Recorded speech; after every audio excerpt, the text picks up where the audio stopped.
Those who repent and accept Jesus Christ as a personal Savior.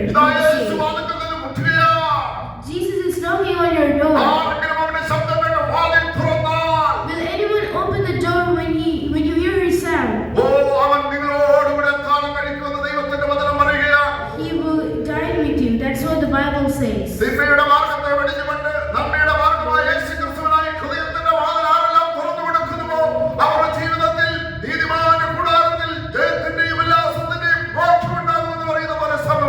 Those who accept Jesus and open the door of their hearts will have good life and prosperity with Jesus in their life. തിന്മയുടെ ശക്തികൾ അടങ്ങുവാനുള്ള നിന്റെ കുടുംബത്തിൽ നന്മയുടെ വെളിച്ചം മിന്നി പ്രകാശിക്കുന്ന നിന്റെ ജീവിതത്തിന്റെ അനുഭവമായി മാറും. Through Jesus you will see and hear, and the light of Jesus will lead you to എത്രയോ ജനകോടികളുടെ അനുഭവ സാക്ഷ്യമാണ്. A lot of people has this testimony. എന്റെയും എന്റെ പ്രിയപ്പെട്ട അനേകരുടെയും സാക്ഷ്യം അതാണ്.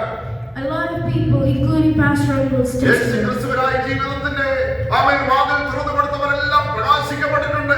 All those who have opened their hearts to Jesus have been lit up. ഞാൻ ഒരിക്കൽ മരിച്ചാൽ മതി എന്ന് ആഗ്രഹിച്ച് ആത്മഹത്യ ചെയ്യുവാൻ ശ്രമിച്ച ഒരു വ്യക്തിയാണ്. Pastor Uncle also tried to do suicide. സമാധാനം എന്തെന്നറിയാതെ എനിക്ക് യേശുവിന്റെ സന്നിധി സമാധാനം തരുവാനിടയായി തീർന്നു. I didn't know about peace, but when I met Jesus, I felt രാത്രി ഞങ്ങളുടെ ശബ്ദം കേൾക്കുന്ന ആരെങ്കിലും പ്രിയപ്പെട്ടവർ സമാധാനമില്ലാതെ ഇരിക്കുകയാണെങ്കിൽ അവർക്ക് യേശു സമാധാനം നൽകും.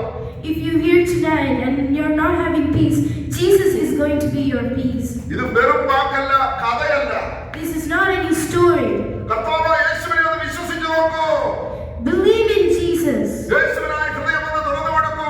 Open your hearts for Jesus. നിശ്ചയമായിട്ട് നിങ്ങളുടെ ജീവിതത്തിന്റെ വേദനകൾ മാറുന്നതായിട്ട് നിങ്ങൾക്ക് അനുഭവമായി തീരും. All the obstacles in your life will be vanished. യേശുവിന്റെ നാമത്തിൽ സകല തിന്മയുടെ ശക്തികളും കീഴടങ്ങുവാനിടയായി തീരും. In the name of Jesus, all the dominance of evil will surrender. രാത്രി യേശുവിനോട് പറ, യേശുവേ എന്റെ ജീവിതത്തിലേക്ക് ഒന്ന് ഇറങ്ങി വരണമേ.